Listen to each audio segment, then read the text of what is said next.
Tony Tucker was supposed to be immune. 2 heads taller, a wingspan that could shade a city block, and an immaculate record. TNT wasn't a tune-up. He was the man who had flattened Buster Douglas before Douglas became legend. Tucker had the height, the composure, the footwork, and he tried early to make Tyson respect the dimensions. He wasn't just leaning, he was answering. Sharp rights, sneaky uppercuts, a veteran sense of when to tie up and when to needle. And then he tried the one maneuver no one ever escaped with. He mocked the storm. A little flourish here, a grin there, a roll of the shoulders like this was a spar instead of a title unifier. That was the moment the temperature dropped. Tyson bit down, shortened the gaps, and went to the ribs as if chiseling stone. By the late rounds, TNT was sparks on concrete, the bravado smothered under body blows, and the kind of left hooks that blur a tall man's balance. The decision went to Tyson, the belts followed, and the lesson burned into the ropes. Size doesn't stop pressure, it amplifies the fall. Michael Spinks came next, draped in pedigree. Undisputed at light heavyweight, big fight season, he carried a champion's poise into a night everyone called a super fight. Muhammad Ali was ringside. The garden air felt electric and old. Spinks tried to carve out space with that familiar bounce, but Tyson didn't recognize boundaries. He erased distance like it offended him. A hook to the body pinned Spinks to the lanes Tyson preferred. A right hand upstairs took the oxygen out of the night. 91 seconds later, an undefeated champion lay flat, staring up at the truth. Spinks never boxed again. Tyson didn't just win,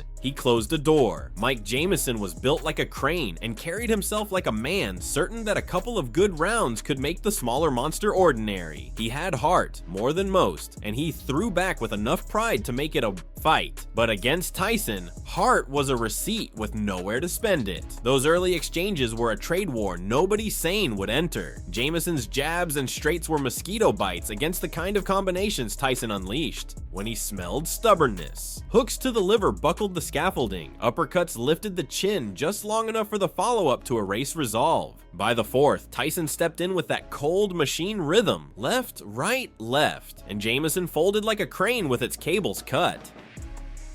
Then there was Terrell Biggs, Olympic gold glinting in the rear view and a 6'5" silhouette that would have looked at home on an NBA baseline. He'd said the quiet part loud before the fight, that Tyson was made for him, that this was a sun to be disciplined, not a storm to be survived. For a couple of rounds, Biggs sold the story well. The jab was educated, the footwork tidy. He kept the smaller man at bay, touching and turning, daring Tyson to get old school in a new school ring, and then overconfidence bent his guard open for a heartbeat. Tyson punished that heartbeat. The adjustments were terrifying in their simplicity. Slip inside, shorten the punch, hook the temple, bury the ribs. By the fifth, Biggs' legs were listening to someone else. By the seventh, the ring felt tilted, and Tyson tipped him right off the edge. 2 knockdowns that landed with the finality of a gavel. Mitch Green tried a different sport altogether. Loud in the lead-up, louder in the ring, he promised headlines. Tyson delivered them, only they were written in swelling and ice packs. From the opening seconds, Tyson stalked Green like a thing he'd already decided to catch. Every exchange sent Green backward to regroup. To his credit, the man fought back, hands flying, chin defiantly upright, and for flashes, he landed clean. But clean didn't matter when the other guy's punches changed your posture. Tyson's left hook kept finding bone. His right cross sent Green's mouthpiece skittering across the ring like a punctuation mark. The decision went to Tyson. The argument ended in the ring, and then, 2 years later, ended again on a Harlem sidewalk with no referee and no gloves. One Tyson punch, one instant reminder. Some men are built for sanctioned violence. Some men are violence. That was the thread through all of them. The tall, the proud, the undefeated, the unafraid. They were all introduced as monuments. Tyson treated them like doors to be kicked in. He didn't throw wild, he threw with intent. Watch the feet. Angles tighter than television tells you, head moving side to side like a metronome that cut beats instead of counting them. Watch the hands, the jab that disguised the hook that disguised the uppercut that arrived like bad news. Watch the eyes, always level, always hunting, not for the chin, but for the moment a giant remembers he's a man. Yeah, truth is, the fear wasn't in what he did, it was in how soon you realized you couldn't stop it. Tucker found out when the mocking stopped working. Spinks found out before the first minute ended. Jameson found out as the air left his ribs.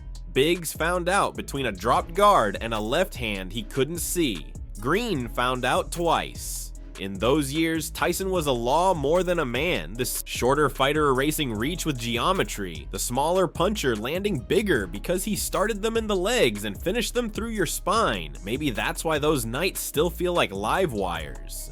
He wasn't invincible. History made that clear, but when he was right, when the head movement was mean and the hands were meaner, he shrank giants. He made the ring feel small, he made height look helpless, and he made pressure a weapon that didn't need permission. So when people talk about Tyson's aura, it isn't mythology, it's memory.